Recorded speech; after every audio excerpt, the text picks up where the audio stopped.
पंजाब में ज़ख़ीरा अंदोज़ी के खिलाफ मुहिम जारी है। रिपोर्ट के मुताबिक मुत्तादिद फ्लावर मिल से अब तक 1,84,191 मैट्रिक टन छुपाई गई गंदम पकड़ी गई। सेक्रेटरी प्राइस कंट्रोल ने कहा कि मुहिम के दौरान फ्लावर मिल्स ने 2,48,000 से ज़ायद मैट्रिक टन गंदम ग्राइंड की है। सेक्रेटरी प्राइस कंट्रोल के मुताबिक हुकूमत पंजाब ताजिरों के साथ मुकम्मल ताउन जबकि मुनाफाखोरी करने वालों से आहिनी हाथों से निपटेगी। पंजाब में ज़ख़ीरा अंदोज़ी के खिलाफ मुहिम जारी है। रिपोर्ट के मुताबिक मुत्तादिद फ्लावर मिल से अब तक 1,84,191 मैट्रिक टन छुपाई गई गंदम पकड़ी गई। सेक्रेटरी प्राइस कंट्रोल ने कहा कि मुहिम के दौरान फ्लावर मिल्स ने 2,48,000 से ज़ायद मैट्रिक टन गंदम ग्राइंड की है।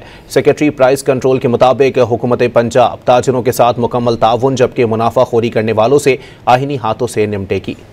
पंजाब में ज़ख़ीरा अंदोज़ी के खिलाफ मुहिम जारी है। रिपोर्ट के मुताबिक मुत्तादिद फ्लावर मिल से अब तक 1,84,191 मैट्रिक टन छुपाई गई गंदम पकड़ी गई।